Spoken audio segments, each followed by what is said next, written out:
warahmatullahi wabarakatuh. Perkenalkan, kami dari kelompok 5 yang beranggota Adinda Bella Agustin, Nindi Septisyah Nurhayati. Di sini kami akan menyampaikan hasil diskusi dari kelompok kami yang berjudul Pengelolaan Layanan Kegiatan Taman Penitipan Anak. Poin yang pertama yaitu tentang layanan kesehatan dan gizi. Layanan yang diberikan untuk taman penitipan anak salah satunya yaitu layanan kesehatan dan gizi untuk anak usia dini.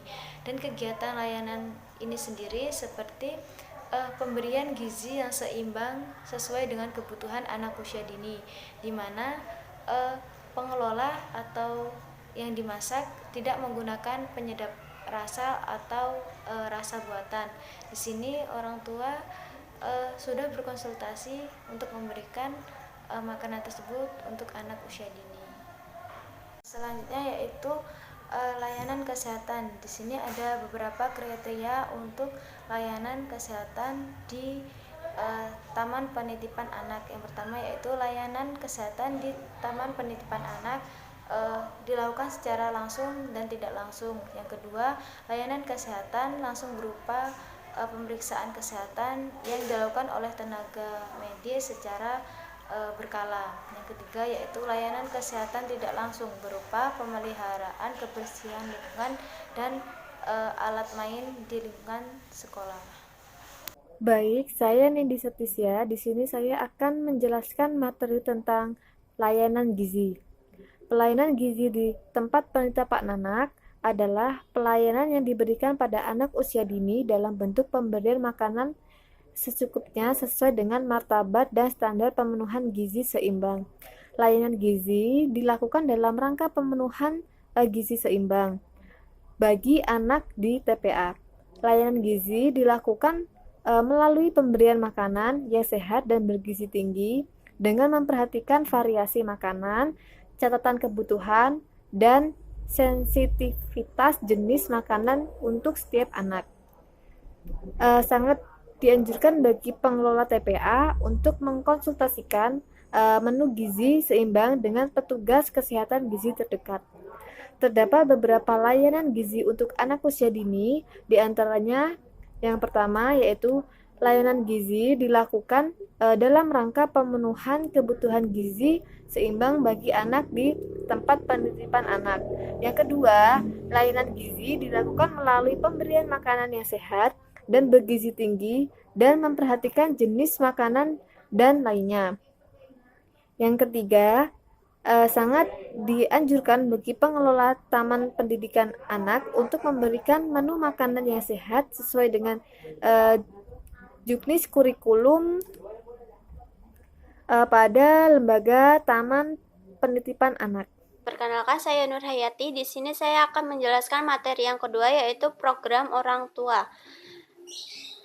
Program orang tua ini harus adanya kerjasama antara lembaga dan juga orang tua, di mana pada suatu tatanan lembaga tempat penitipan anak ini bertujuan untuk menjadikan orang tua itu sebagai bisa melihat pertumbuhan atau perkembangan anaknya selama di tempat penitipan anak. Nah, ada beberapa hal yang perlu diperhatikan dalam tatanan program yang disusun sesuai dengan teknisi lembaga tempat penitipan anak pada program orang tua. Yang pertama itu, program orang tua dikembangkan dalam rangka menjabatani kesesuaian pemahaman akan pendidikan, yaitu di mana di sini tuh orang tua harus tahu bahwa tempat penitipan anak itu harus adanya pengasuhan, perawatan, dan juga pendidikan bagi anak yang diberikan pada anaknya melalui lembaga tempat penitipan anak. Yang kedua itu, program orang tua dilaksanakan secara berkala, yaitu waktu yang ditentukan untuk menentukan suatu kegiatan yang akan dilakukan itu harus sesuai dengan waktu maupun kalender dalam pendidikan anak usia dini. Yang ketiga ada program orang tua dapat berbentuk diskusi, kunjungan kelas, atau seminar yang diadakan oleh tempat penitipan anak. Jadi setiap berapa minggu sekali ataupun berapa bulan sekali pastinya ada pertemuan antara orang tua dan juga guru. Di situ akan membahas mengenai perkembangan anaknya maupun hal lainnya. Yang keempat itu materi yang dibahas dalam program orang tua disesuaikan dengan kebutuhan orang tua yang terkait dengan permasalahan pendidikan, perawatan, dan pengasuhan anak. Yang kelima itu disusun program orang tua oleh orang tua dan lembaga TPA. Jadi, dalam program orang tua sendiri di sini harus adanya kerjasama atau diskusi antara orang tua dan lembaga. Sekian dari saya. Wassalamualaikum warahmatullahi wabarakatuh. Assalamualaikum warahmatullahi wabarakatuh. Saya Adinda Hamni Zahara, NPM 180103/2001. Di sini saya akan menjelaskan tentang C, indikator keberhasilan.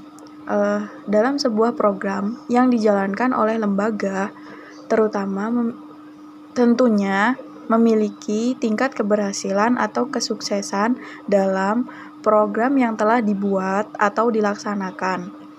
Keberhasilan atau keterlaksanaan kelembagaan TPA dapat dilihat dari pengelolaan administrasi yang tertib, sarana